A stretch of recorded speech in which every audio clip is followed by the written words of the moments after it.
Hello friends, ladies craze ಚಾನಲ್ಗೆ ನಿಮ್ಮೆಲ್ಲರಿಗೂ ಸ್ವಾಗತ. ಲಾಸ್ಟ್ ವಿಡಿಯೋದಲ್ಲಿ ನಾನು ಈ ರೀತಿಯಾದಂತಹ ಆರೆಂಜ್ ಕಲರ್ ಸ್ಯಾರಿಯಲ್ಲಿ ಲಹಂಗಾವನ್ನು ಸ್ಟಿಚ್ ಮಾಡಿ ತೋರಿಸಿನಿ 3-4 ವರ್ಷದ ಹುಡುಗಿಗೆ. ಇವತ್ತಿನ ವಿಡಿಯೋದಲ್ಲಿ ಮೇಲಿನ ಬ್ಲೌಸನ್ನು ಸ್ಟಿಚ್ ಮಾಡೋಣ. ಈ ರೀತಿಯಾಗಿ ನಾನು ಬ್ಲೌಸ್ ಸ್ಟಿಚ್ ಮಾಡೀನಿ. ಅದನ್ನು ಯಾವ ರೀತಿ ಅಂತ ಹೇಳಿ ಸ್ಟೆಪ್ ಬೈ ಸ್ಟೆಪ್ ಆಗಿ ನಿಮಗೆ ತೋರಿಸ್ಕೊತಾ ಹೋಗ್ತೀನಿ. ಇದು ಸಿಲ್ಕ್ ಬಟ್ಟೆ ಕೊಟ್ಟಾರ, ಸ್ಯಾರಿಯಲ್ಲಿರುವಂತಹ ಬಟ್ಟೆಯೆಲ್ಲ ಸಿಲ್ಕ್ ಬ್ಲೌಸ್ ಪೀಸಲ್ಲಿ ಈ ಬ್ಲೌಸನ್ನು ಸ್ಟಿಚ್ ಮಾಡಾಕ್ತೀನಿ. ಅದ್ರ ಜೊತೆಗೆ ಲೈನಿಂಗನ್ನು ತೊಗೊಂಡಿನಿ. ಮೊದಲಿಗೆ ಲೈನಿಂಗ್ ಮೇಲೆ ಮಾರ್ಕಿಂಗ್ ಮತ್ತು ಕಟ್ಟಿಂಗ್ ಮಾಡ್ಕೊಳ್ಳೋಣ. ಅದಾದಮೇಲೆ ಮೇನ್ ಫ್ಯಾಬ್ರಿಕ್ ಮೇಲೆ ಕಟ್ ಮಾಡ್ಕೊಳ್ಳೋಣ. ಈ ಮೆಜರ್ಮೆಂಟ್ನ ಪ್ರಕಾರ ಚೆಸ್ಟ್ ಸೈಜ್ 22 ಇಂಚ್ ಐತಿ. ಅದರ 4ನೇ ಭಾಗ 5.5 ಇಂಚು ಮತ್ತು 2 ಇಂಚು ಮಾರ್ಜಿನ್ಗಾಗಿ ಟೋಟಲಿ 7.5 ಇಂಚ್ಗೆ ಈ ರೀತಿ ಓಪನ್ ಸೈಡಿಂದ ಮಾರ್ಕ್ ಮಾಡಿಕೊಂಡು ಕರೆಕ್ಟಾಗಿ ಫೋಲ್ಡ್ ಮಾಡ್ಕೊಂಡಿನಿ. ಈ ರೀತಿ ಫೋಲ್ಡ್ ಮಾಡ್ಕೊಂಡಾದಮೇಲೆ ಮೊದಲಿಗೆ ಫ್ರಂಟ್ ಪಾರ್ಟ್ಗಾಗಿ ಕಟ್ ಮಾಡ್ಕೊಳಾಕ್ತೀನಿ. ನೆಕ್ಸ್ಟ್ ಬ್ಲೌಸ್ನ ಲೆಂಗ್ತ್ ನಾವು ರೆಡಿ ಮಾಡಬೇಕಾಗಿರೋದು 16 ಇಂಚು.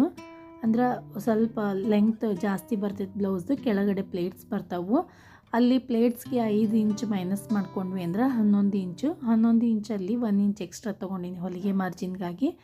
12 ಇಂಚ್ಗೆ ಲೈನಿಂಗ್ ಬಟ್ಟೆಯ ಲೆಂಗ್ತನ್ನು ತೊಗೊಂಡಿನಿ. ನೆಕ್ಸ್ಟ್ ಫೋಲ್ಡೆಡ್ ಸೈಡ್ ಕಡೆಯಿಂದ 4 ಇಂಚು ಶೋಲ್ಡರ್ನ ಅಗಲವನ್ನು ಮಾರ್ಕ್ ಮಾಡ್ಕೊಳ್ರಿ. ಅಲ್ಲಿಂದ ಫೋಲ್ಡೆಡ್ ಸೈಡ್ ಕಡೆಯಿಂದ ಕೊರಳಿನ ಅಗಲ 1.5 ಇಂಚು, 2.5 ಇಂಚು ಶೋಲ್ಡರ್. ಈ ರೀತಿ ಮಾರ್ಕ್ ಮಾಡ್ಕೊಂಡಾದ್ಮೇಲೆ ಆರ್ಮೋಲ್ನ ಉದ್ದ 4.5 ಇಂಚ್ಗೆ ಈ ರೀತಿ ಮಾರ್ಕ್ ಮಾಡಿಕೊಂಡು ಬಾಕ್ಸ್ ಹಾಕ್ಕೊಳ್ಳೋಣ.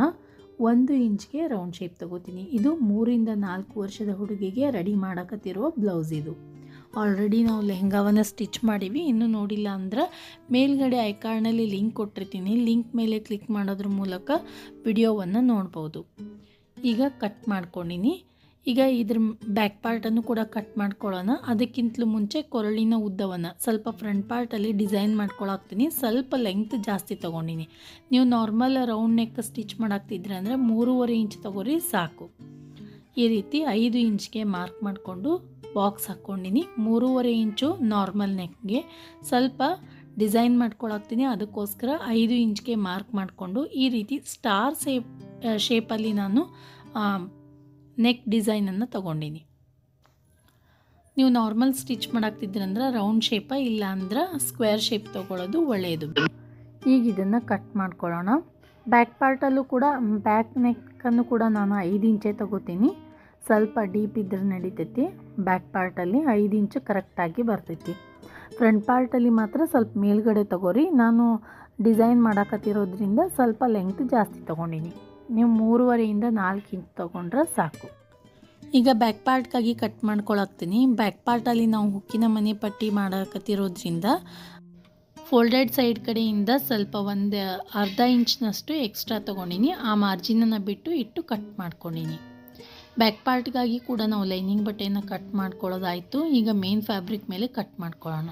ನಾನು ಡೈರೆಕ್ಟಾಗಿ ಎರಡನ್ನೂ ಕೂಡ ಒಟ್ಟಿಗೆ ಕಟ್ ಮಾಡ್ಕೋತೀನಿ. ಆಮೇಲೆ ಶೇಪ್ ತೊಗೊಂಡ್ರೆ ಬರ್ತೈತಿ. ಈಗ ಮೇನ್ ಫ್ಯಾಬ್ರಿಕನ್ನು 4 ಲೇಯರ್ಸಲ್ಲಿ ಫೋಲ್ಡ್ ಮಾಡ್ಕೊಂಡಿನಿ. ಈಗ ಕರೆಕ್ಟ್ ಎಷ್ಟು ಬೇಕೋ ನೋಡ್ಕೊಂಬಿಟ್ಟು ಅಂದಾಜಲ್ಲಿ ಫೋಲ್ಡ್ ಮಾಡಿರಿ. ಒಂದು ಅರ್ಧ ಇಂಚ್ ಎಕ್ಸ್ಟ್ರಾ ಇಟ್ಕೊಂಡು ಎರಡನ್ನೂ ಕೂಡ ಒಟ್ಟಿಗೆ ಈ ರೀತಿ ಕಟ್ ಮಾಡ್ಕೋಬೋದು. ಆಮೇಲೆ ಫ್ರಂಟ್ ಪಾರ್ಟ್ ಮತ್ತು ಬ್ಯಾಕ್ ಪಾರ್ಟ್ಗಾಗಿ ಸಪ್ರೇಟ್ ಬಟ್ಟೆಯನ್ನು ತೊಗೊಂಡು ನೀವು ಸ್ಟಿಚ್ ಮಾಡಿ ಎಕ್ಸ್ಟ್ರಾ ಇರುವಂತಹ ಬಟ್ಟೆಯನ್ನು ಕಟ್ ಮಾಡ್ಕೊರಿ. ಈಗ ಮೊದಲಿಗೆ ನಾನು ಫ್ರಂಟ್ ಪಾರ್ಟನ್ನು ಸ್ಟಿಚ್ ಮಾಡ್ಕೋತೀನಿ. ಮೇನ್ ಫ್ಯಾಬ್ರಿಕನ್ನು ಸೀದಾ ಇಟ್ಕೊಂಡು ಅದ್ರ ಮೇಲೆ ಲೈನಿಂಗ್ ಬಟ್ಟೆಯನ್ನು ಈ ರೀತಿ ಸರಿಯಾಗಿ ಜೋಡಿಸಿಟ್ಕೊಳ್ರಿ. ಇಟ್ಕೊಂಡು ಬೇಕಿದ್ದರೆ ನೀವು ಟಾಚ್ ಪಿನ್ಗಳಿಂದ ಸೆಕ್ಯೂರ್ ಮಾಡಿಕೊಂಡು ಸ್ಟಿಚ್ ಮಾಡ್ಕೋಬೋದು. ಈಗ ಮೊದಲಿಗೆ ನಾನು ಕೊರಳಿನ ಭಾಗವನ್ನು ಸ್ಟಿಚ್ ಮಾಡ್ಕೋತೀನಿ. ಸ್ಟಾರ್ ಶೇಪಲ್ಲಿ ತೊಗೊಂಡಿನಲ್ಲ, ಮೂಲೆಗಳು ಕರೆಕ್ಟಾಗಿ ಬರಬೇಕು ಸ್ಟಾರ್ ಶೇಪಲ್ಲಿ. ನೋಡಿರಿ, ಈ ರೀತಿಯಾಗಿ ನೆಕ್ ಪಾರ್ಟಲ್ಲಿ ನಾನು ಒಂದು ಲೈನ್ ಸ್ಟಿಚ್ ಹಾಕ್ಕೊಂಡಿನಿ. ಈಗ ಇದನ್ನು ಕಟ್ ಮಾಡ್ಕೊಳ್ಳೋಣ. ನಾವು ಮೇನ್ ಫ್ಯಾಬ್ರಿಕ್ ಒಳಗೆ ಕೊರಳಿನ ಶೇಪನ್ನು ತೊಗೊಂಡಿದ್ದಿಲ್ಲ. ಈ ರೀತಿ ಮಾಡೋದ್ರಿಂದ ಶೇಪ್ ಕರೆಕ್ಟಾಗಿ ಬರ್ತೈತಿ, ಹೆಚ್ಚು ಕಡಿಮೆ ಬರೋಂಗಿಲ್ಲ. ಅದಕ್ಕೋಸ್ಕರ ಲೈನಿಂಗ್ ಬಟ್ಟೆ ಮೇಲೆ ಮಾತ್ರ ಕಟ್ ಮಾಡಿಕೊಂಡು ಸ್ಟಿಚ್ ಮಾಡ್ಕೊರಿ. ಈಗ ಉಲ್ಟಾ ತಿರುಗಿಸ್ಬಿಟ್ಟು ಮೇನ್ ಫ್ಯಾಬ್ರಿಕ್ ಮೇಲೆ ಟಾಪ್ ಸ್ಟಿಚ್ಚನ್ನು ಹಾಕ್ಕೋಬೇಕು. ಮತ್ತು ನೀವು ತಿರುಗಿಸೋದಕ್ಕಿಂತ ಮುಂಚೆ ಸಣ್ಣ ಸಣ್ಣ ಕಟ್ಸ್ಗಳನ್ನು ಕೊಡಬೇಕು. ಕಟ್ಸ್ಗಳನ್ನು ಕೊಡಲಿಲ್ಲ ಅಂದ್ರೆ ನೆಕ್ ನೀಟಾಗಿ ಬರೋಂಗಿಲ್ಲ, ನೀರಿಗೆ ಬರ್ತೈತಿ. ಅದಕ್ಕೋಸ್ಕರ ಕಟ್ಸ್ಗಳನ್ನು ಕೊಟ್ಟಾದಮೇಲೆ ಲೈನಿಂಗ್ ಫ್ಯಾಬ್ರಿಕನ್ನು ಒಳಗಡೆಗೆ ತಿರುಗಿಸ್ಕೊಂಡ್ಬಿಟ್ಟು ಮೇನ್ ಫ್ಯಾಬ್ರಿಕ್ ಮೇಲೆ ನಾವು ಟಾಪ್ ಸ್ಟಿಚ್ಚನ್ನು ಹಾಕ್ಕೋಬೇಕು. ನೋಡಿರಿ ಈ ರೀತಿಯಾಗಿ ನೆಕ್ ಶೇಪಲ್ಲಿ ನಾವು ಟಾಪ್ ಸ್ಟಿಚ್ಚನ್ನು ಹಾಕ್ಕೋಬೇಕು. ಈಗ ಫ್ರಂಟ್ ಪಾರ್ಟ್ನ ಎಲ್ಲ ಸೈಡ್ಸ್ಗಳಲ್ಲೂ ಕೂಡ ದೊಡ್ಡ ದೊಡ್ಡ ಹೊಲಿಗೆಯಿಂದ ಸ್ಟಿಚ್ ಹಾಕ್ಕೊಳ್ಳೋಣ. ಈ ರೀತಿ ಮಾಡೋದ್ರಿಂದ ಮೇನ್ ಫ್ಯಾಬ್ರಿಕ್ ಮತ್ತು ಲೈನಿಂಗ್ ಬಟ್ಟೆ ಸರ್ದಾಡದೇ ಇರಲಿ ಅಂಥೇಳಿ ದೊಡ್ಡ ದೊಡ್ಡ ಹೊಲಿಗೆಯಿಂದ ಸ್ಟಿಚ್ ಹಾಕ್ಕೊಂಡು ರೆಡಿ ಮಾಡಿ ಇಟ್ಕೋತೀವಿ. ನೋಡಿರಿ ಈ ರೀತಿಯಾಗಿ ಎಲ್ಲ ಕಡೆಗೂ ಕೂಡ ದೊಡ್ಡ ಹೊಲಿಗೆಯಿಂದ ಸ್ಟಿಚ್ ಹಾಕೋರಿ. ಈ ರೀತಿ ಸ್ಟಿಚ್ ಹಾಕ್ಕೊಂಡಾದ್ಮೇಲೆ ಎಕ್ಸ್ಟ್ರಾ ಇರುವಂತಹ ಮೇನ್ ಫ್ಯಾಬ್ರಿಕನ್ನು ಕಟ್ ಮಾಡ್ಕೊಳ್ಳೋಣ. ಈಗ ಫ್ರಂಟ್ ಪಾರ್ಟಲ್ಲಿ ನಾವು ಟಕ್ಸನ್ನು ಸ್ಟಿಚ್ ಮಾಡ್ಕೋಬೇಕು. ಟಕ್ಸ್ಗಾಗಿ ನಾವು ಶೋಲ್ಡರನ್ನು ಕರೆಕ್ಟಾಗಿ ಸೆಂಟರಲ್ಲಿ ಫೋಲ್ಡ್ ಮಾಡಿಕೊಂಡು ಕೆಳಗಡೆಗೆ 3 ಇಂದ 3.5 ಇಂಚು ಉದ್ದದ ಟಕ್ಸನ್ನು ಸ್ಟಿಚ್ ಮಾಡ್ಕೋಬೇಕು. ಇಲ್ಲ ಅಂದರೆ ನೀವು ಸೆಂಟರ್ ಪಾಯಿಂಟ್ನ ಫ್ರಂಟ್ ಪಾರ್ಟ್ನ ಸೆಂಟರಲ್ಲಿ ಒಂದು ಲೈನ್ ಹಾಕ್ಕೊಂಡು ಎರಡು ಕಡೆಗೂ ಕೂಡ 3.25 ಇಂಚ್ಗೆ ಒಂದು ಲೈನ್ ಮಾರ್ಕ್ ಮಾಡಿಕೊಂಡು 3.5 ಇಂಚು ಉದ್ದದ ಟಕ್ಸನ್ನು ಸ್ಟಿಚ್ ಮಾಡ್ಕೊಳ್ಳಿ. ಈಗ ಬ್ಯಾಕ್ ಪಾರ್ಟನ್ನು ಕೂಡ ರೆಡಿ ಮಾಡ್ಕೊಳ್ಳೋಣ. ಫ್ರಂಟ್ ಪಾರ್ಟ್ ರೆಡಿ ಮಾಡ್ಕೊಂಡಿದ್ದಾಯಿತು. ಹಾಗೆ ನೀವು ನನ್ನ ಚಾನಲಲ್ಲಿ ಕಿಡ್ಸ್ಗಳಿಗೆ ಸ್ಟಿಚ್ ಮಾಡಿರುವಂತಹ ಪ್ಲೇಟೆಡ್ ಲೆಹೆಂಗಾ ವಿತ್ ಚೋಲಿ, ಹಾಗೆ ಬಾರ್ಡರ್ ಲೆಹೆಂಗಾ, ಅಂಬ್ರೆಲಾ ಲೆಹೆಂಗಾ ಮತ್ತು ಅಂಬ್ರೆಲಾ ಫ್ರಾಕ್, ಪ್ಲೇಟೆಡ್ ಫ್ರಾಕ್ ಎಲ್ಲ ವಿಡಿಯೋಸ್ಗಳನ್ನು ನೋಡ್ಬೋದು. ಎಲ್ಲ ಏಜ್ಗಳಿಗೆ ಸಂಬಂಧಪಟ್ಟಂತೆ ಬೇರೆ ಬೇರೆ ವಿಡಿಯೋಸ್ಗಳನ್ನು ಮಾಡಿ ಅಪ್ಲೋಡ್ ಮಾಡಿ ನನ್ನ ಚಾನಲ್ದೊಳಗೆ. ಒಂದು ಪ್ಲೇಲಿಸ್ಟಲ್ಲಿ ಎಲ್ಲನೂ ಕೂಡ ಒಂದೇ ಪ್ಲೇಲಿಸ್ಟಲ್ಲಿ ಕೊಟ್ಟಿರ್ತೀನಿ. ವಿಡಿಯೋ ಎಂಡಲ್ಲಿ ಪ್ಲೇಲಿಸ್ಟ್ ಮೇಲೆ ಕ್ಲಿಕ್ ಮಾಡೋದ್ರ ಮೂಲಕ ಡಿಫ್ರೆಂಟ್ ಆಗಿರುವಂತಹ ಕಿಡ್ಸ್ಗಳ ಲೆಹೆಂಗಾ, ಬ್ಲೌಸ್ ಸ್ಟಿಚಿಂಗ್, ಫ್ರಾಕ್ ಸ್ಟಿಚಿಂಗ್ಗಳನ್ನು ನೀವು ನೋಡ್ಬೋದು. ಬ್ಯಾಕ್ ಪಾರ್ಟ್ನ ಕೊರಳನ್ನು ಕೂಡ ಸ್ಟಿಚ್ ಮಾಡ್ಕೊಂಡಾದಮೇಲೆ ತಿರುಗಿಸ್ಬಿಟ್ಟು ಟಾಪ್ ಸ್ಟಿಚ್ಚನ್ನು ಹಾಕ್ಕೊಂಡು ಉಳಿದ ಎಲ್ಲ ಸೈಡ್ಸ್ಗಳಲ್ಲೂ ಕೂಡ ಬ್ಯಾಕ್ ಪಾರ್ಟ್ನಲ್ಲಿ ದೊಡ್ಡ ದೊಡ್ಡ ಹೊಲಿಗೆಯಿಂದ ಸ್ಟಿಚ್ ಹಾಕ್ಕೊಳ್ರಿ. ನೋಡಿರಿ ಈ ರೀತಿಯಾಗಿ ಬ್ಯಾಕ್ ಪಾರ್ಟಲ್ಲೂ ಕೂಡ ಸ್ಟಿಚ್ ಹಾಕ್ಕೊಂಡಾದ್ಮೇಲೆ ಎಕ್ಸ್ಟ್ರಾ ಇರುವಂತಹ ಫ್ಯಾಬ್ರಿಕನ್ನು ಕಟ್ ಮಾಡ್ಕೋಬೇಕು. ನಾವು ಬ್ಯಾಕ್ ಪಾರ್ಟಲ್ಲಿ ಬಟನ್ಸ್ ಮಾಡಾಕ್ತೀವಿ, ಅದಕ್ಕೋಸ್ಕರ ಸೆಂಟರಲ್ಲಿ ಕಟ್ ಮಾಡ್ಕೊಂಡಿನಿ. ಬ್ಯಾಕ್ ಪಾರ್ಟ್ನ ಸೆಂಟರಲ್ಲಿ ಕಟ್ ಮಾಡಿಕೊಂಡು ಈಗ ಇದು ಒಂದು ಪಾರ್ಟ್ ಆಯಿತು ಲೆಫ್ಟ್ ಸೈಡ್ದು. ಇದೇ ರೀತಿಯಲ್ಲಿ ರೈಟ್ ಪಾರ್ಟನ್ನು ಕೂಡ ನಾನು ಸ್ಟಿಚ್ ಮಾಡಿ ರೆಡಿ ಮಾಡಿ ಇಟ್ಕೊಂಡಿನಿ ಸೇಮ್ ಇದೇ ಮೆಥಡಲ್ಲಿ. ಈಗ ಎರಡೂ ಕಡೆಗೂ ಕೂಡ ಹುಕ್ಕಿನ ಪಟ್ಟಿ ಮತ್ತು ಹುಕ್ಕಿನ ಮನೆ ಪಟ್ಟಿಯನ್ನು ಅಟ್ಯಾಚ್ ಮಾಡ್ಕೋಬೇಕು. ಮೊದಲಿಗೆ ಹುಕ್ಕಿನ ಪಟ್ಟಿಯನ್ನು ಅಟ್ಯಾಚ್ ಮಾಡ್ಕೋತೀನಿ. ಹುಕ್ಕಿನ ಪಟ್ಟಿಗಾಗಿ 2 ಇಂಚು ಅಗಲ ಇರುವಂತಹ ಪಟ್ಟಿಯನ್ನು ಕಟ್ ಮಾಡ್ಕೊರಿ. ಅದನ್ನು ಬ್ಯಾಕ್ ಪಾರ್ಟ್ನ ಸೀದಾ ಸೈಡ್ ಅಟ್ಯಾಚ್ ಮಾಡ್ಕೋಬೇಕು. ನೋಡಿರಿ ಈ ರೀತಿಯಾಗಿ. ಮತ್ತು ಕೊರಳಿನ ಭಾಗದಲ್ಲಿ ನಾವು ಫಿನಿಶಿಂಗ್ ಮಾಡ್ಕೊಂಡಿವಿ, ಅದಕ್ಕೋಸ್ಕರ ಕೊರಳಿನ ಭಾಗದಲ್ಲಿ ಒಂದು ಅರ್ಧ ಇಂಚ್ ಎಕ್ಸ್ಟ್ರಾ ತಗೋರಿ ಫೋಲ್ಡಿಂಗಾಗಿ. ಈ ರೀತಿ ತಿರುಗಿಸ್ಕೊಂಡ್ಬಿಟ್ಟು ಲೈನಿಂಗ್ ಬಟ್ಟೆ ಮೇಲೇ ಒಂದು ಲೈನ್ ಸ್ಟಿಚ್ ಹಾಕ್ಕೋಬೇಕು.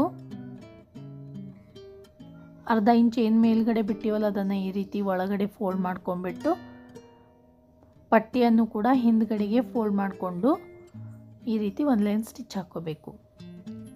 ಈಗ ಹುಕ್ಕಿನ ಪಟ್ಟಿ ರೆಡಿ ಆಗೈತಿ. ಬಹಳಷ್ಟು ವಿಡಿಯೋಸ್ಗಳಲ್ಲಿ ತೋರಿಸಿ ನಾನು ಹುಕ್ಕಿನ ಪಟ್ಟಿ ಮತ್ತು ಹುಕ್ಕಿನ ಮನೆ ಪಟ್ಟಿಯನ್ನು ಯಾವ ರೀತಿ ಅಟ್ಯಾಚ್ ಮಾಡ್ಕೋಬೇಕಂತೇಳಿ. ಈಗ ನೆಕ್ಸ್ಟ್ ಮೇನ್ ಫ್ಯಾಬ್ರಿಕ್ನ 3 ಇಂಚು ಅಗಲ ಇರುವಂತಹ ಪಟ್ಟಿ ತೊಗೊಂಡಿನಿ ಹುಕ್ಕಿನ ಮನೆಗಾಗಿ. ಅದನ್ನು ಉಲ್ಟಾ ಸೈಡಿಂದ ಅಟ್ಯಾಚ್ ಮಾಡ್ಕೊಳ್ಳೋಣ. ಈ ರೀತಿ ಅಟ್ಯಾಚ್ ಮಾಡ್ಕೊಂಡಾದಮೇಲೆ ಅದನ್ನು ಅಪೋಸಿಟ್ ಸೈಡಲ್ಲಿ ತಿರುಗಿಸ್ಕೊಂಡ್ಬಿಟ್ಟು ಹುಕ್ಕಿನ ಮನೆ ಪಟ್ಟಿಗಾಗಿ 3 ಇಂಚ್ ಇದ್ದರೆ ಸಾಕು. ಕೊರಳಿನ ಸೈಡ್ ಏನು ಎಕ್ಸ್ಟ್ರಾ ಬಿಟ್ಟಿರ್ತೀವಲ್ಲ ಅದನ್ನು ಈ ರೀತಿ ಫೋಲ್ಡ್ ಮಾಡಿಕೊಂಡು ಮತ್ತು ಪಟ್ಟಿಯನ್ನು ಈ ರೀತಿ ಡಬಲ್ ಫೋಲ್ಡ್ ಮಾಡ್ಕೋಬೇಕು. ಡಬಲ್ ಫೋಲ್ಡ್ ಮಾಡಿಕೊಂಡು ಪಟ್ಟಿಯ ಕೊನೆಗೆ ಒಂದು ಲೈನ್ ಸ್ಟಿಚ್ ಹಾಕೋರಿ. ಎಲ್ಲಿ ಫೋಲ್ಡ್ ಮಾಡ್ಕೊಂಡಿರ್ತೀವಲ್ಲ ಅಲ್ಲಿಗೆ ಕರೆಕ್ಟಾಗಿ ಒಂದು ಲೈನ್ ಸ್ಟಿಚ್ ಹಾಕೋರಿ ಮತ್ತು ಮಿಡಲಲ್ಲಿ ಒಂದು ಲೈನ್ ಸ್ಟಿಚ್ ಹಾಕೋಬೇಕು.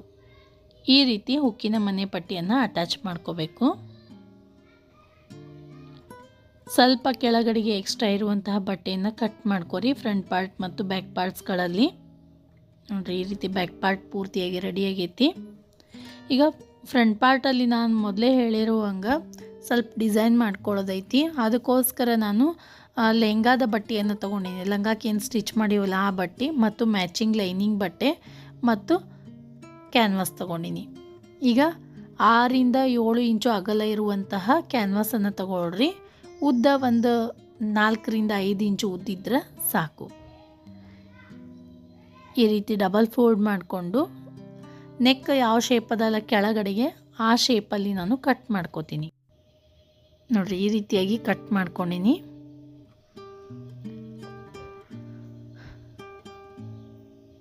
ಈ ರೀತಿ ಕಟ್ ಮಾಡ್ಕೊಂಡು ಆದಮೇಲೆ ಲೈನಿಂಗ್ ಬಟ್ಟೆ ಮತ್ತು ಕ್ಯಾನ್ವಾಸ್ ಎರಡನ್ನು ಸೇರಿಸ್ಬಿಟ್ಟು ಒಂದು ಲೈನ್ ಸ್ಟಿಚ್ ಹಾಕ್ಕೊಳ್ಳೋಣ.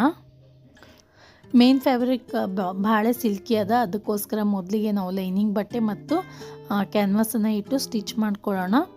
ಅದು ರೆಡಿ ಆದಮೇಲೆ ಮೇನ್ ಫ್ಯಾಬ್ರಿಕ್ ಮೇಲೆ ಇಟ್ಟು ಸ್ಟಿಚ್ ಮಾಡ್ಕೊಳ್ಳೋಣ. ಮೂರನ್ನು ಕೂಡ ಒಟ್ಟಿಗೆ ಇಟ್ಟು ಸ್ಟಿಚ್ ಮಾಡ್ಕೋಬೋದು. ನೋಡಿರಿ ಈ ರೀತಿಯಾಗಿ ಸ್ಟಿಚ್ ಮಾಡ್ಕೊಂಡು ಆದಮೇಲೆ ಎಕ್ಸ್ಟ್ರಾ ಇರುವಂತಹ ಫ್ಯಾಬ್ರಿಕನ್ನು ಕಟ್ ಮಾಡ್ಕೊಳ್ಳೋಣ. ಕಟ್ ಮಾಡ್ಕೊಂಡು ಆದಮೇಲೆ ಮೇನ್ ಫ್ಯಾಬ್ರಿಕ್ ತೋರಿ ಅದ್ರ ಮೇಲೆ ಈ ರೀತಿ ಜೋಡಿಸಿಟ್ಕೋಬೇಕು.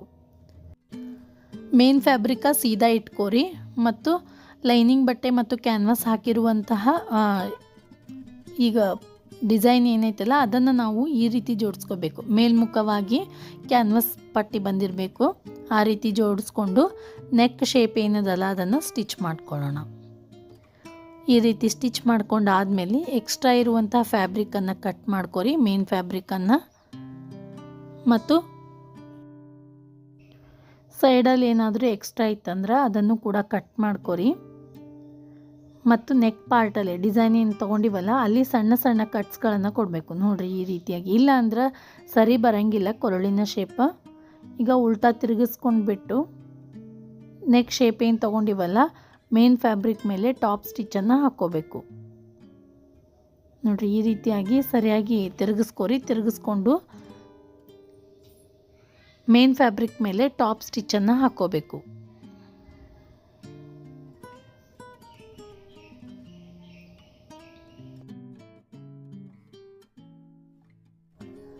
ಮತ್ತು ಕೆಳಗಡೆಗೆ ನಾವು ಈ ರೀತಿ ಓಪನ್ ಇದ್ದಿದ್ದನ್ನು ಉಲ್ಟಾ ಸೈಡ್ ಫೋಲ್ಡ್ ಮಾಡ್ಕೊರಿ. ಮೇನ್ ಫ್ಯಾಬ್ರಿಕನ್ನು ಉಲ್ಟಾ ಸೈಡ್ ಫೋಲ್ಡ್ ಮಾಡ್ಕೊರಿ. ಲೈನಿಂಗ್ ಬಟ್ಟೆಯನ್ನು ಕೂಡ ಅಪೋಸಿಟ್ ಸೈಡಲ್ಲಿ ಫೋಲ್ಡ್ ಮಾಡಿಕೊಂಡು ಸ್ಟಿಚ್ ಮಾಡ್ಕೊರಿ. ಈಗ ಇದು ಡಿಸೈನ್ ರೆಡಿ ಆಗೈತಿ. ಇದನ್ನು ನೆಕ್ಗೆ ಸರಿಯಾಗಿ ಜೋಡಿಸ್ಕೊಂಡು ಒಂದು ಪಿನ್ ಹಾಕೋರಿ. ಸೆಂಟ್ರಕ್ಕೆ ಗುಂಡು ಪಿನ್ನನ್ನು ಹಾಕ್ಕೊಂಡು ಈ ರೀತಿ ಸ್ಟಿಚ್ ಹಾಕೋಬೇಕು. ಫ್ರಂಟ್ ಪಾರ್ಟ್ಗೆ ನಾವು ಏನು ಜಾಸ್ತಿ ತೊಗೊಂಡಿದ್ವಲ್ಲ ನೆಕ್ನ ಲೆಂಗ್ತನ್ನು ಅಲ್ಲಿಗೆ ಈ ರೀತಿ ನಾನು ಡಿಸೈನ್ ಮಾಡ್ಕೊಂಡಿನಿ. ನಿಮಗೆ ಡಿಸೈನ್ ಬೇಡ ಅಂತಂದ್ರೆ 4 ಇಂಚು ಉದ್ದದ ಲೆಂಗ್ತನ್ನು ಕಟ್ ಮಾಡ್ಕೊರಿ. ಕೊರಳಿನ ಉದ್ದ 4 ಇಂಚ್ ಇರಬೇಕು. ಅಷ್ಟೇ ತಗೊಂಡು ಕಟ್ ಮಾಡಿಕೊಂಡು ರೌಂಡ್ ಶೇಪ್ ಅಥವಾ ನಿಮಗೆ ಯಾವ್ದು ಶೇಪ್ ಬೇಕೋ ಅದನ್ನು ಸ್ಟಿಚ್ ಮಾಡ್ಕೊರಿ. ಈಗ ನೆಕ್ಸ್ಟ್ ನಾನು ಕೊರಳಿನ ಭಾಗದಲ್ಲಿ ಈ ರೀತಿಯಾದಂತಹ ಕಾಯಿನ್ ಶೇಪಲ್ಲಿರುವಂತಹ ಲೇಸ್ ತೊಗೊಂಡಿನಿ. ನೀವು ಯಾವುದಾದ್ರೂ ತೊಗೋಬೋದು. ಚಿಕ್ಕ ಮಕ್ಕಳಿಗಾಗಿರೋದ್ರಿಂದ ಸ್ವಲ್ಪ ಲುಕ್ ಕಾಣಲಿ ಅಂಥೇಳಿ ನಾನು ಲೇಸ್ ಅಟ್ಯಾಚ್ ಮಾಡ್ಕೊಳಾಕ್ತೀನಿ. ಮತ್ತು ಮೇನ್ ಫ್ಯಾಬ್ರಿಕ್ ಮೇಲೆ ಟಾಪ್ ಸ್ಟಿಚ್ ಹಾಕ್ಕೊಂಡಿರ್ತೀವಲ್ಲ ಅದು ಎದ್ದು ಕಾಣಬಾರ್ದು. ಅದಕ್ಕೇನಾದರೂ ಫಿನಿಶಿಂಗ್ ಮಾಡೋದಕ್ಕೋಸ್ಕರ ಈ ರೀತಿ ಲೇಸನ್ನು ಅಟ್ಯಾಚ್ ಮಾಡೋದ್ರಿಂದ ನೀಟಾಗಿ ಕಾಣಿಸ್ತೈತಿ. ನೋಡಿರಿ ಈ ರೀತಿಯಾಗಿ ನಾನು ಕೊರಳಿನ ಭಾಗದಲ್ಲಿ ಲೇಸನ್ನು ಅಟ್ಯಾಚ್ ಮಾಡ್ಕೊಂಡಿನಿ. ಇದೇ ರೀತಿಯಾಗಿ ಬ್ಯಾಕ್ ಪಾರ್ಟಲ್ಲೂ ಕೂಡ ಇದೇ ಲೇಸನ್ನು ಬಳಸಿ ಸ್ಟಿಚ್ ಮಾಡ್ಕೊಂಡಿನಿ. ಈಗ ಫ್ರಂಟ್ ಪಾರ್ಟ್ ಮತ್ತು ಬ್ಯಾಕ್ ಪಾರ್ಟ್ಸ್ ರೆಡಿ ಆಗ್ಯಾವು. ಇವುಗಳನ್ನು ಶೋಲ್ಡರ್ಸ್ಗಳಲ್ಲಿ ಜಾಯಿಂಟ್ ಮಾಡ್ಕೊಳ್ಳೋಣ. ಸ್ಟಿಚ್ ಮಾಡಿಕೊಂಡು ಫ್ರಂಟ್ ಪಾರ್ಟನ್ನು ಸೀದಾ ಇಟ್ಕೊರಿ. ಅದ್ರ ಮೇಲೆ ಸ್ಟಿಚ್ ಮಾಡಿರುವಂತಹ ಬ್ಯಾಕ್ ಪಾರ್ಟ್ಸ್ಗಳನ್ನು ಶೋಲ್ಡರ್ ಪಾಯಿಂಟ್ಸ್ಗಳಲ್ಲಿ ಕರೆಕ್ಟಾಗಿ ಜೋಡಿಸ್ಕೊಂಡು 2 ಲೈನ್ನ ಸ್ಟಿಚ್ ಹಾಕ್ಕೋಬೇಕು. ನೋಡಿರಿ ಈ ರೀತಿಯಾಗಿ ಕರೆಕ್ಟಾಗಿ ಜೋಡಿಸ್ಕೊಂಡು ಸ್ಟಿಚ್ ಹಾಕ್ಕೋರಿ.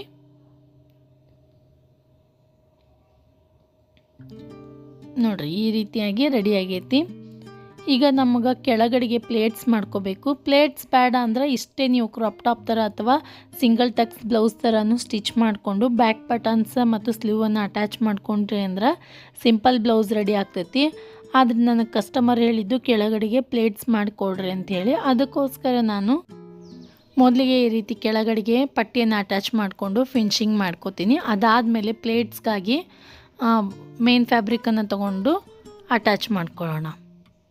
ಈ ರೀತಿ ಫಿನಿಶಿಂಗಾಗಿ ಪಟ್ಟಿಯನ್ನು ಅಟ್ಯಾಚ್ ಮಾಡ್ಕೊಂಡು ನಾನು ಈಗ ಪ್ಲೇಟ್ಸ್ಗಾಗಿ ಮೇನ್ ಫ್ಯಾಬ್ರಿಕಲ್ಲಿ ನಾನು 6 ಇಂಚು ಉದ್ದದ ಪಟ್ಟಿಯನ್ನು ತಗೊಂಡಿನಿ. ಜಾಸ್ತಿನೇ ಉದ್ದ ಬೇಕಾಗ್ತೈತಿ. 30 ಇಂಚಿನಷ್ಟು ಉದ್ದ ತಗೋಬೇಕು, ಅಗಲ ತಗೋಬೇಕು. ಉದ್ದ ಮಾತ್ರ 6 ಇಂಚ್ ಇದ್ರೆ ಸಾಕು. 5 ಇಂಚ್ ರೆಡಿ ಮಾಡ್ಕೋಬೇಕು. 6 ಇಂಚ್ ತಗೊಂಡಿನಿ. ಮೊದಲಿಗೆ ಒಂದು ಸೈಡಲ್ಲಿ ಈ ರೀತಿ ಫೋಲ್ಡ್ ಮಾಡಿಕೊಂಡು ಸ್ಟಿಚ್ ಮಾಡ್ಕೊಂಡಿನಿ. ಈ ರೀತಿ ನೀವು ಬಾಕ್ಸ್ ಪ್ಲೇಟ್ಸ್ ಆದರೂ ಮಾಡ್ಕೋಬೋದು, ಇಲ್ಲ ಅಂದ್ರೆ ಒನ್ ಸೈಡ್ ಪ್ಲೇಟ್ಸ್ ಕೂಡ ಮಾಡ್ಕೋಬೋದು. ಒನ್ ಸೈಡ್ ಪ್ಲೇಟ್ಸ್ ಕೂಡ ತುಂಬಾ ಚೆನ್ನಾಗಿ ಕಾಣಿಸ್ತೈತಿ. ಆ ರೀತಿಯಾದಂತಹ ಕ್ರಾಪ್ ಟಾಪ್ ಬೇಕು ಅಂದರೆ ನಿಮ್ಗೆ, ಅಥವಾ ಲಂಗಾದ ಮೇಲಿನ ಬ್ಲೌಸ್ ಬೇಕು ಅಂದ್ರೆ ಮೇಲ್ಗಡೆ ಐಕಾರ್ಡ್ನಲ್ಲಿ ಕೊಟ್ಟಿನಿ ನೋಡಿರಿ, ಅದ್ರ ಮೇಲೆ ಕ್ಲಿಕ್ ಮಾಡೋದ್ರ ಮೂಲಕ ಪ್ಲೇಟ್ಸ್ಗಳನ್ನು ಮಾಡಿ ಸ್ಟಿಚ್ ಮಾಡಿರುವಂತಹ ಬ್ಲೌಸ್ಗಳನ್ನು ನೀವು ನೋಡ್ಬೋದು. ನೋಡಿರಿ, ಈ ರೀತಿಯಾಗಿ ಬಾಕ್ಸ್ ಪ್ಲೇಟ್ ಮಾಡ್ಕೊಂಡು ನಾನು ಇದು 3 ರಿಂದ 4 ವರ್ಷದ ಹುಡುಗಿ ಇರೋದ್ರಿಂದ 3 ರಿಂದ 4 ಬಾಕ್ಸ್ ಪ್ಲೇಟ್ಸ್ಗಳಾದರೆ ಸಾಕು. ಪ್ಲೇಟ್ಸ್ಗಳ ಅಗಲ 3 ಇಂಚ್ ಅದಾವವು. ಬಾಕ್ಸ್ ಪ್ಲೇಟ್ಗಾಗಿ 1.5 ಇಂಚ್ ಆ ಕಡೆ 1.5 ಇಂಚ್ ಈ ಕಡೆ ಫೋಲ್ಡ್ ಮಾಡಿಕೊಂಡು ಬಾಕ್ಸ್ ಪ್ಲೇಟನ್ನು ಮಾಡ್ಕೋಬೇಕು. ನೋಡಿರಿ, ಈ ರೀತಿಯಾಗಿ ನಾನು ಬಾಕ್ಸ್ ಪ್ಲೇಟ್ ಮಾಡ್ಕೊಳಕ್ತೀನಿ. ಫ್ರಂಟ್ ಪಾರ್ಟಲ್ಲಿ ಎಷ್ಟು ಬೇಕು ಮತ್ತು ಬ್ಯಾಕ್ ಪಾರ್ಟ್ಸ್ಗಳಲ್ಲಿ ಎಷ್ಟು ಬೇಕು ನೋಡ್ಕೊಂಬಿಟ್ಟು ನೀವು ಈ ರೀತಿ ಪ್ಲೇಟ್ಸ್ಗಳನ್ನು ಮಾಡ್ಕೊರಿ. ನಾನು ಬ್ಯಾಕ್ ಪಾರ್ಟಲ್ಲಿ ಅಟ್ಯಾಚ್ ಮಾಡಿ ತೋರಿಸ್ತೀನಿ, ಅದೇ ರೀತಿಯಲ್ಲಿ ಫ್ರಂಟ್ ಪಾರ್ಟಲ್ಲೂ ಕೂಡ ನೀವು ಅಟ್ಯಾಚ್ ಮಾಡ್ಕೋಬೇಕು. ಮೊದಲಿಗೆ ಬ್ಲೌಸ್ನ ಕೆಳಗಡೆ ಫಿನಿಶಿಂಗ್ ಮಾಡ್ಕೊರಿ, ಅದಾದಮೇಲೆ ಈ ರೀತಿ ಪ್ಲೇಟ್ಸನ್ನು ಅಟ್ಯಾಚ್ ಮಾಡ್ಕೊರಿ. ಈ ರೀತಿ ನೀವು ಬಾಕ್ಸ್ ಪ್ಲೇಟ್ಸ್ ಆದರೂ ಮಾಡ್ಕೋಬೋದು, ಇಲ್ಲಾಂದರೆ ಒನ್ ಸೈಡ್ ಪ್ಲೇಟ್ಸ್ ಕೂಡ ಮಾಡ್ಕೋಬೋದು. ನೀರಿಗೆ ಮಾಡಿದಾದಮೇಲೆ ಫ್ರಂಟ್ ಪಾರ್ಟ ಮತ್ತು ಬ್ಯಾಕ್ ಪಾರ್ಟ್ಸ್ಗಳಿಗೆ ಎಷ್ಟು ಬೇಕೋ ಅಷ್ಟನ್ನು ಕಟ್ ಮಾಡಿಕೊಂಡು ಟಾಪ್ ಪಾರ್ಟನ್ನು ಉಲ್ಟಾ ಇಟ್ಕೊರಿ. ಅದ್ರ ಕೆಳಗಡೆಗೆ ಈ ರೀತಿ ಪ್ಲೇಟ್ಸ್ಗಳನ್ನು ಅಟ್ಯಾಚ್ ಮಾಡ್ಕೋಬೇಕು. ಪ್ಲೇಟ್ಸ್ ಮಾಡ್ಕೊಂಡಿರುವಂಥದ್ದನ್ನು ಉಲ್ಟಾ ಇಟ್ಕೊಂಡು ಸ್ಟಿಚ್ ಹಾಕೋರಿ. ಆಮೇಲೆ ಮೇಲ್ಗಡೆ ಮತ್ತೊಂದು ಲೈನ್ ಸ್ಟಿಚ್ ಹಾಕೋರಿ. ನೋಡಿರಿ, ಈ ರೀತಿಯಾಗಿ ಫ್ರಂಟ್ ಪಾರ್ಟ್ ಮತ್ತು ಬ್ಯಾಕ್ ಪಾರ್ಟ್ಸ್ಗಳಲ್ಲಿ ನಾನು ಪ್ಲೇಟ್ಸ್ಗಳನ್ನು ಮಾಡಿಕೊಂಡು ಅಟ್ಯಾಚ್ ಮಾಡ್ಕೊಂಡಿನಿ. ನೆಕ್ಸ್ಟ್ ನಾವು ಸ್ಲೀವ್ಸನ್ನು ಅಟ್ಯಾಚ್ ಮಾಡ್ಕೋಬೇಕು. ವಿತೌಟ್ ಸ್ಲೀವ್ಸ್ ಅಥವಾ ಸ್ಲೀವ್ಲೆಸ್ ಬ್ಲೌಸನ್ನು ಕೂಡ ನೀವು ರೆಡಿ ಮಾಡ್ಬೋದು. ಇಷ್ಟನ್ನೇ ಬಿಟ್ಟು ಆರ್ಮೋಲಲ್ಲಿ ಫಿನಿಶಿಂಗ್ ಮಾಡ್ಕೊಂಡ್ರಿ ಅಂದ್ರೆ 2 ಸೈಡ್ಸ್ಗಳಲ್ಲಿ ಸ್ಟಿಚ್ ಹಾಕ್ಕೊಂಡ್ರಿ ಅಂದ್ರೆ ಬ್ಲೌಸ್ ರೆಡಿ ಆಗ್ತೈತಿ. ಆದರೆ ಇದರಲ್ಲಿ ಪಫ್ ಸ್ಲೀವ್ಸ್ ಹೇಳ್ಯಾರ, ಅದಕ್ಕೋಸ್ಕರ ನಾನು ಪಫ್ ಸ್ಲೀವ್ಸ್ ರೆಡಿ ಮಾಡ್ಕೊಂಡಿನಿ. ಇದನ್ನು ಸಪ್ರೇಟ್ ವಿಡಿಯೋ ಮಾಡಿ ಹಾಕ್ತೀನಿ. ಕಿಡ್ಸ್ಗಳಿಗೆ ಯಾವ ರೀತಿಯಾಗಿ ನಾವು ಪಫ್ ಸ್ಲೀವ್ಸನ್ನು ರೆಡಿ ಮಾಡಬೇಕು ಎಲ್ಲ ಸೇಮ್ ಸ್ಟೆಪ್ಸ್. ವಿಡ್ತ್ ಮತ್ತು ಲೆಂಗ್ತ್ ಸ್ವಲ್ಪ ಕಡಿಮೆ ಇರ್ತದೆ ಅಷ್ಟೇ. ಸೆಂಟರಲ್ಲಿ ಕಟ್ ಮಾಡ್ಕೊಳ್ಳೋಣ. ಫುಲ್ ಲೆಂಗ್ದಿ ಆಗ್ತದೆ ಅಂತ ಹೇಳಿ ಪಫ್ ಸ್ಲೀವ್ಸ್ ಮಾಡೋದನ್ನು ತೋರಿಸಿಲ್ಲ, ಇಲ್ಲಾಂದ್ರೆ ವಿಡಿಯೋ ನೋಡೋದಕ್ಕೆ ಬೋರ್ ಆಗಿಬಿಡ್ತೈತಿ. ಈ ರೀತಿ ಸೈಡ್ಸ್ಗಳನ್ನು ಕರೆಕ್ಟಾಗಿ ಜೋಡಿಸ್ಕೊಂಡು ಎಕ್ಸ್ಟ್ರಾ ಇರುವಂತಹ ಪಾರ್ಟನ್ನು ಕಟ್ ಮಾಡ್ಕೋಬೇಕು. ಟಕ್ಸ್ ಹಿಡ್ಕೊಂಡು ಆದಮೇಲೆ ಸ್ವಲ್ಪ ಹೆಚ್ಚು ಕಡಿಮೆ ಆಗಿರ್ತೈತಿ. ಕೆಳಗಡೆಗೆ ಸ್ಟಿಚ್ ಮಾಡ್ಕೊಂಡು ಆದಮೇಲೆ ಆರ್ಮೋಲ್ ಹೆಚ್ಚು ಕಡಿಮೆ ಆಗಿರ್ತೈತಿ. ಕರೆಕ್ಟಾಗಿ ಕಟ್ ಮಾಡಿಕೊಂಡು ಫೈನಲ್ ಆಗಿ ಆರ್ಮೋಲನ್ನು ಈಗ ಆರ್ಮೋಲ್ಗೆ ಸ್ಲೀವನ್ನು ಅಟ್ಯಾಚ್ ಮಾಡ್ಕೊರಿ. ಸ್ಲೀವ್ನ ಸೆಂಟರ್ ಪಾಯಿಂಟ್ ಮತ್ತು ಶೋಲ್ಡರ್ ಪಾಯಿಂಟ್ ಕರೆಕ್ಟಾಗಿ ಜೋಡಿಸ್ಕೋಬೇಕು. ಬ್ಲೌಸನ್ನು ಸೀದಾ ಇಟ್ಕೊರಿ, ಶೋಲ್ಡರನ್ನು ಸೀದಾ ಇಟ್ಕೊರಿ. ಅದ್ರ ಮೇಲೆ ಇಲ್ಲಿ ಸ್ಲೀವನ್ನು ಉಲ್ಟಾ ಇಟ್ಕೊಂಡು ಕರೆಕ್ಟಾಗಿ ಜೋಡಿಸ್ಕೊಂಡು ಸೆಂಟರ್ ಪಾಯಿಂಟ್ಸ್ಗಳನ್ನ ಕರೆಕ್ಟಾಗಿ ಜೋಡಿಸ್ಕೊಂಡು ಎರಡೂ ಕಡೆಗೂ ಕೂಡ ಈ ರೀತಿಯಾಗಿ ಸ್ಟಿಚ್ ಹಾಕ್ಕೋಬೇಕು. ಪಫ್ ಸ್ಲೀವ್ಸ್ನ ಕೆಳಗಡೆಗೆ ನನಗೆ ಲೆಹಂಗಾಕ್ಕೆ ಮ್ಯಾಚ್ ಆಗುವಂತಹ ಬಟ್ಟೆಯನ್ನು ತೊಗೊಂಡು ಲೆಹಂಗಾದ ಬಟ್ಟೆಯನ್ನು ತೊಗೊಂಡು ಪಟ್ಟಿ ಮಾಡ್ಕೊಂಡಿನಿ.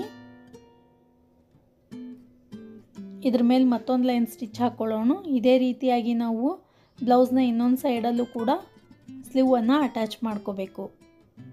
ನೋಡಿರಿ, ಈ ರೀತಿಯಾಗಿ ಪಫ್ ಸ್ಲೀವ್ಸ್ ರೆಡಿ ಮಾಡ್ಕೊಂಡು ನಾನು ಈಗ ಒಂದು ಸ್ಲೀವನ್ನು ಅಟ್ಯಾಚ್ ಮಾಡ್ಕೊಂಡಿನಿ. ಇದೇ ರೀತಿಯಾಗಿ ಇನ್ನೊಂದು ಸ್ಲೀವನ್ನು ಕೂಡ ಅಟ್ಯಾಚ್ ಮಾಡ್ಕೊಳ್ಳೋಣ. ಬ್ಲೌಸ್ನ ಪಾರ್ಟನ್ನು ಸೀದಾ ಇಟ್ಕೊರಿ. ಅದ್ರ ಮೇಲೆ ಸ್ಲೀವನ್ನು ಉಲ್ಟಾ ಇಟ್ಕೊಂಡು ಸೆಂಟರಿಂದ ಸ್ಟಾರ್ಟ್ ಮಾಡ್ತಾ ಎರಡೂ ಕಡೆಗೂ ಕೂಡ ಸ್ಟಿಚ್ ಹಾಕೋಬೇಕು. ಈಗ 2 ಸ್ಲೀವ್ಸ್ಗಳನ್ನು ಅಟ್ಯಾಚ್ ಮಾಡ್ಕೊಳ್ಳೋದು ಪೂರ್ತಿಯಾಗಿ ಮುಗ್ದೈತಿ. 2 ಸೈಡ್ಸ್ಗಳನ್ನು ಸ್ಟಿಚ್ ಹಾಕ್ಕೊಳ್ಳೋಣ. ಈಗ ಬ್ಲೌಸ್ನ 2 ಸೈಡ್ಸ್ಗಳನ್ನು ಮೊದಲಿಗೆ ಸೀದಾನೇ 2 ಸೈಡ್ಸ್ಗಳನ್ನು ಜೋಡಿಸಿ ಕೊನೆಗೆ ಒಂದು ಲೈನ್ ಸ್ಟಿಚ್ ಹಾಕೋಬೇಕು. ಈ ರೀತಿ ಸ್ಟಿಚ್ ಹಾಕ್ಕೊಂಡಾದ್ಮೇಲೆ ಎಕ್ಸ್ಟ್ರಾ ಇರುವಂತಹ ಬಟ್ಟೆಯನ್ನು ಟ್ರಿಮ್ ಮಾಡ್ಕೊಳ್ರಿ. 2 ಸೈಡಲ್ಲೂ ಕೂಡ ಇದೇ ರೀತಿಯಾಗಿ ನಾವು ಸೀದಾ ಸೈಡ ಕೊನೆಗೆ ಒಂದು ಲೈನ್ ಸ್ಟಿಚ್ ಹಾಕೋಬೇಕು. ನೋಡಿರಿ, ಈ ರೀತಿಯಾಗಿ 2 ಸೈಡ್ಸ್ಗಳಲ್ಲೂ ಕೂಡ ಸೀದಾ ಸೈಡೇ ಎರಡನ್ನು ಜೋಡಿಸಿ ಕೊನೆಗೆ ಒಂದೊಂದು ಲೈನ್ ಸ್ಟಿಚ್ ಹಾಕ್ಕೊಂಡಿನಿ. ಅದಾದಮೇಲೆ ಉಲ್ಟಾ ಮಾಡ್ಕೊರಿ. ಉಲ್ಟಾ ಮಾಡಿಕೊಂಡು ಫಿಟ್ಟಿಂಗ್ ಲೈನನ್ನು ಮಾರ್ಕ್ ಮಾಡ್ಕೋಬೇಕು. ಸೆಂಟರಿಂದ ನಮ್ಮ ಚೆಸ್ಟ್ ಸೈಜ್ ಎಷ್ಟೈತಿ ಅಷ್ಟು ಮಾರ್ಕ್ ಮಾಡ್ಕೋಬೇಕು. ಫಿಟ್ಟಿಂಗ್ ಲೈನ್ಸ್ಗಳನ್ನು ಮಾರ್ಕ್ ಮಾಡಿಕೊಂಡು ಸ್ಟಿಚ್ ಹಾಕೋರಿ. 2 ಸೈಡ್ಸ್ಗಳಲ್ಲೂ ಕೂಡ ಫಿಟ್ಟಿಂಗ್ ಲೈನನ್ನು ಸ್ಟಿಚ್ ಮಾಡ್ಕೊಂಡಾದ್ಮೇಲೆ ಬ್ಲೌಸ್ ಪೂರ್ತಿಯಾಗಿ ರೆಡಿ ಆಗೈತಿ. ನೋಡಿರಿ ಈ ರೀತಿಯಾಗಿ ಬ್ಲೌಸ ಬೆಲ್ಟನ್ನು ಕೂಡ ನಾನು ಸ್ಟಿಚ್ ಮಾಡಿ ತೋರಿಸ್ತೀನಿ ನಿಮಗೆ ನೆಕ್ಸ್ಟ್ ವಿಡಿಯೋದೊಳಗೆ. ಬಾರ್ಡ್ರಲ್ಲಿ ಈ ರೀತಿಯಾಗಿ ಬೆಲ್ಟನ್ನು ರೆಡಿ ಮಾಡೀನಿ. ಬ್ಲೌಸ್ನಲ್ಲಿ ಪಫ್ ಸ್ಲೀವ್ಸ ಮತ್ತು ಕೆಳಗಡೆಗೆ ಪ್ಲೇಟ್ಸ್ ಮಾಡಿ ಸ್ಟಿಚ್ ಮಾಡಿರುವಂತಹ ಬ್ಲೌಸ್ ಇದು. ಹಾಗೆ 3 ರಿಂದ 4 ವರ್ಷದ ಹುಡುಗಿಗೆ ಸ್ಯಾರಿಯಲ್ಲಿ ಲೆಹಂಗಾ ಕೂಡ ಸ್ಟಿಚ್ ಮಾಡಿ ತೋರಿಸಿನಿ ಆಲ್ರೆಡಿ. ವಿಡಿಯೋ ಇನ್ನೂ ನೋಡಿಲ್ಲ ಅಂದ್ರೆ ಲಿಂಕ್ ಕೊಟ್ಟಿರ್ತೀನಿ, ಅದ್ರ ಮೇಲೆ ಕ್ಲಿಕ್ ಮಾಡೋದ್ರ ಮೂಲಕ ಪ್ಲೇಟೆಡ್ ಲೆಹಂಗಾವನ್ನು ಯಾವ ರೀತಿ ಸ್ಟಿಚ್ ಮಾಡೋದು ಅನ್ನೋದನ್ನು ನೋಡ್ಬೋದು. ಈಗ ಲೆಹಂಗಾ ಬ್ಲೌಸ್ ಪೂರ್ತಿಯಾಗಿ ರೆಡಿ ಆಗೈತಿ. 3 ರಿಂದ 4 ವರ್ಷದ ಹುಡುಗಿಗೆ ಸ್ಟಿಚ್ ಮಾಡಿರುವಂತಹ ಲೆಹಂಗಾ ಬ್ಲೌಸ್ ಪೂರ್ತಿಯಾಗಿ ರೆಡಿ ಆಗೈತಿ. ಈ ವಿಡಿಯೋ ನಿಮಗೆಲ್ಲ ಇಷ್ಟ ಆಗಿತ್ತು ಅಂದ್ರೆ ಲೈಕ್ ಮಾಡಿರಿ, ನಿಮ್ಮ ಫ್ರೆಂಡ್ಸ್ ಮತ್ತು ಫ್ಯಾಮಿಲಿ ಜೊತೆ ಈ ವಿಡಿಯೋವನ್ನು ಶೇರ್ ಮಾಡ್ಕೊರಿ. ಹಾಗೆ ನಮ್ಮ ಚಾನಲ್ಗೆ ಸಬ್ಸ್ಕ್ರೈಬ್ ಮಾಡಿರಿ. ಸಬ್ಸ್ಕ್ರೈಬ್ ಮಾಡೋದ್ರಿಂದ ನಾನು ಹಾಕುವಂತಹ ಎಲ್ಲ ವಿಡಿಯೋಸ್ಗಳ ನೋಟಿಫಿಕೇಷನ್ ನಿಮ್ಮ ಮೊಬೈಲ್ಗೆ ಬರ್ತೈತಿ. ಹಾಗೆ ನನಗೂ ಕೂಡ ಹೊಸ ವಿಡಿಯೋಸ್ಗಳನ್ನು ಮಾಡೋದಕ್ಕೆ ಮೋಟಿವೇಶನ್ ಸಿಗ್ತೈತಿ. ಈ ವಿಡಿಯೋವನ್ನು ನೋಡಿದ್ದಕ್ಕೆ ನಿಮ್ಮೆಲ್ಲರಿಗೂ ಧನ್ಯವಾದಗಳು.